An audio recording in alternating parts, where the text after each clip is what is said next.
या सृष्टीवर अनेक जीव आहेत, पण नात्यांची जाणीव, प्रेमाची भाषा आणि ती नाती जपण्यासाठी भावना माणसाला लाभलेली आहे. नाती ही माणसाला लाभलेली एक सुंदर देणगी आहे. म्हणूनच भाऊ बहिणीचं नातं जपा, कारण प्रत्येक नातं पुन्हा पुन्हा मिळत नाही. राखीचा धागा तुटला तर पुन्हा बांधता येतो, पण भाऊ बहिणीचं नातं तुटलं तर? म्हणून हा रक्षाबंधनाचा संदेश शेवटपर्यंत नक्की ऐका. कधी कधी आयुष्य असं होतं, छोट्या छोट्या गोष्टीमुळे भाऊ बहिणी बोलत नाही.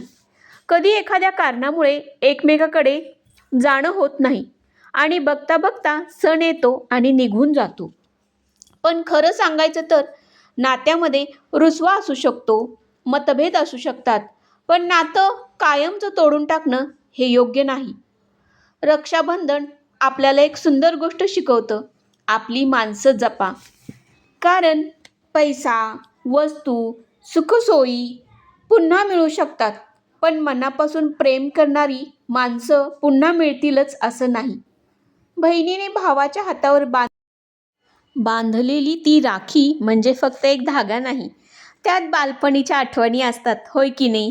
भांडणं असतात, एकमेकांना चिडवणं असतं आणि त्याहूनही महत्त्वाचं म्हणजेच एकमेकावरचं प्रेम असतं. म्हणून या रक्षाबंधनाला एक छोटासा प्रयत्न करूया. गैरसमज बाजूला ठेवूयात, राग विसरूयात आणि आपल्या भावाला किंवा बहिणीला एकदा प्रेमाने फोन करूयात आणि प्रेमाने 4 शब्द बोलूयात. कारण सण साजरा करण्यासाठी मोठी भेटवस्तू नको. कधीकधी फक्त 2 प्रेमाचे शब्द पुरेसे असतात.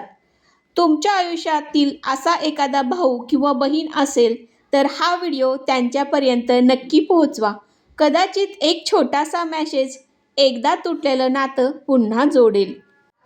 या जगामध्ये अनेक जीव आहेत, पण नात्यांची जाणीव, प्रेमाची भाषा आणि ती नाती जपण्यासाठी भावना माणसालाच लाभलेली आहे. नाती ही माणसाला लाभलेली एक सुंदर देणगी आहे आणि म्हणूनच भाऊ बहिणीचं नातं जपा, कारण प्रत्येक नातं पुन्हा पुन्हा मिळत नाही. राग कितीही मोठा असला तरी नात्यापेक्षा मोठा नसावा. गैरसमज कितीही झाले तरी आपली माणसं परकी होऊ नयेत. भाऊ म्हणजे फक्त बहिणीचं रक्षण करणारी व्यक्ती नसते आणि बहीण म्हणजे फक्त राखी बांधणारी व्यक्ती नसते.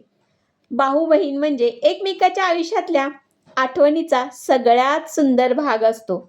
ज्यांच्याशी रुसलो आहोत त्यांच्याशी बोलूया आणि ज्यांच्याबरोबर आपला गैरसमज झाला आहे तो दूर करूयात.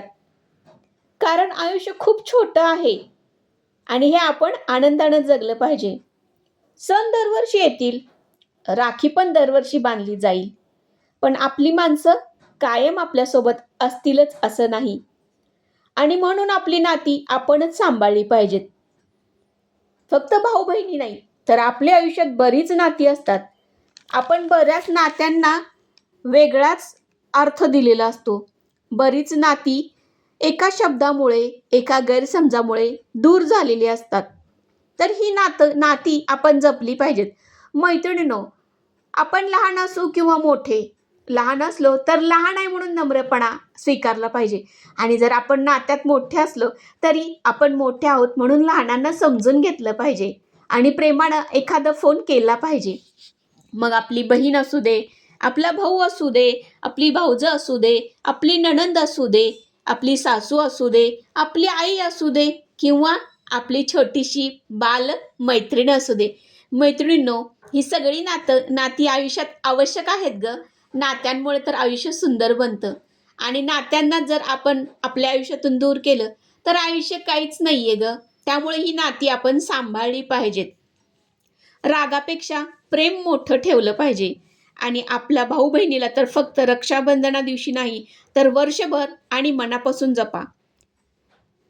राखी हातावर बांधली जाते, पण भाऊ आणि बहिणीचं नातं मनातच बांधलेलं असतं, होय की नाही ग मैत्रिणींनो? तर तुमच्याही आयुष्यातल्या अशा सुंदर अशा भावाला किंवा बहिणीला नक्की फोन करा आणि रक्षाबंधनाच्या दिवशी त्यांना राखी पौर्णिमेच्या शुभेच्छा द्या. भलं तुम्ही एकमेकापासून लांब असाल राखी बांधण्यासाठी एकमेकाकडे जाऊ शकत नसाल, पण कमीत कमी फोन तर करू शकताय ना. तर त्या दिवशी फोन करून मनापासून तुमच्या बालपणातल्या आठवणी ना मोकळ्या झरा करून द्या.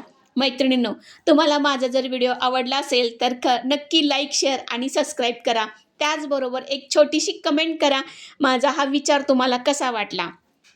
आणि आवडला असेल तर लाईक तर जरूरच करा. मैत्रिणींनो, तर तुम्हा सर्वांना राखी पौर्णिमेच्या खूप खूप शुभेच्छा. भेटूया अशाच एखाद्या सुंदर अशा छानशा व्हिडिओमध्ये. तोपर्यंत बाय बाय मैत्रिणींनो.